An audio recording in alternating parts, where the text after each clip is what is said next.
Well, hey there, it's Simeon with you again. Thanks again for tuning in.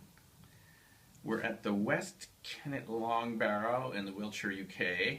I wanted to show this place to you because when we come here on our crop circle tours, this is one of the places that we like to bring visitors. I've been coming here for about 20 years almost at this point, and this is one of the oldest artifacts around in this area, we're told.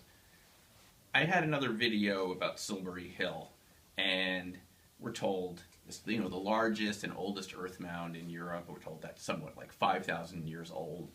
Similarly with the stone circle at Avebury, just right down the road here.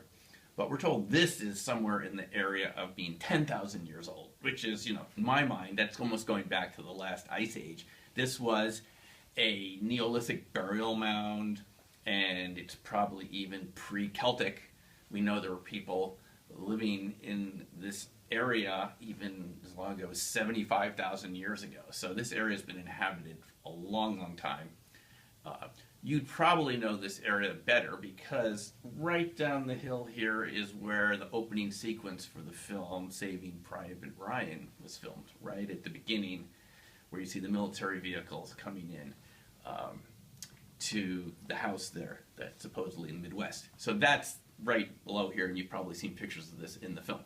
But I wanted to show you this area because this isn't really the center of a lot of really strange activity. And it's one of the things that we're interested that keeps us coming back to this area every year.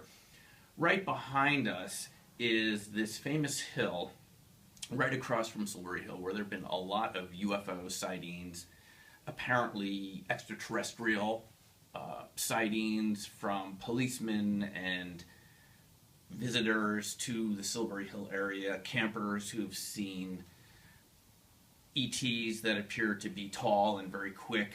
We had an account from a couple named Paul and Sonia who told us a couple of years ago about being up on Silbury Hill and seeing these lights come down right from the Long Barrow here and then move up the hill across from Silbury. The lights at one point coalesced into a small ball which was seen by another researcher as he was driving from Marlborough. There was a huge bank of fog that no one had ever seen anything like that in this area here before that was associated with the event. And we actually had a discussion with the National Geographic crew that filmed us in 2009. They told us that their batteries had failed in a crop circle that was made in a field right across from Silbury Hill. The battery failure was so bad they actually had to call headquarters back in London to try to reboot the camera. That's how severe the failure was. Now, we've seen this type of camera and battery failure for years in the crop circles. This is why I think you haven't been told the whole story about the crop circles, is because regardless of whether the circles are made by extraterrestrials or by the hand of man, it doesn't seem to matter in terms of their electrical superconductive effects. As I've mentioned in the past, we've even made test circles where we've seen some of these anomalies. And it's the type of thing where you go in and your camera or other types of electronic equipment, GPS device, our static meter in some cases, just completely gets zonked out in 2 seconds as soon as you walk in or quickly thereafter. It's a really puzzling phenomena, and again, it happens in different types of circles where we know the authors or even where we don't know the authors. Seems to have something to do with the symmetrical pattern of the shape interfering or disrupting the background energy in the wheat field, or as they say here, the corn field. And this seems to attract energy, focus energy in a way that affects our electronic devices. Now, I don't know what you think, but to me that's a very interesting story because it's saying that these crop formations, these crop circles, agroglyphs as some people like to call them, are electronically active. That if you get the shape just right, this only happens maybe in 5% of the circles we visit, but we tend to see it almost every summer that we're here. The circle becomes active and it just drains the batteries. In some cases I've seen them get really hot, even hot enough to melt the solder joints inside of video camera ones. Now I've seen this happen repeatedly, 15 to 20 times perhaps. I've loaded about 5 of these videos right here on YouTube. If you just search for camera failure, battery failure inside a crop circle, you'll see some of these. It's really quite stunning when you see it.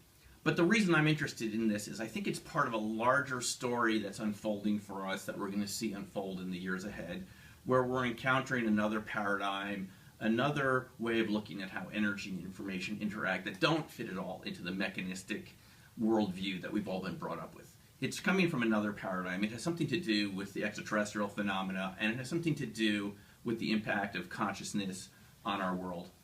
I have to admit, I don't completely understand how all the pieces fit together, but I know this is an important component of it. It's what brings me back here every year, and I'm looking forward to having a discussion with you about it over the upcoming years, about how exactly this type of structure interacts with nature, interacts with the background energies of the universe to create a phenomena that no one's ever really seen before. I don't know if you can explain why crop circles drain batteries and cameras so quickly. To this date, I still haven't seen the media even talk about it very much, but I've been talking about it. If you've been listening to my videos and if we've been interacting over the years, I've been talking about it because I still think it's quite an astounding phenomena, and it shows us that crop circles are important for a variety of reasons. So that's what I want to say to you for the moment.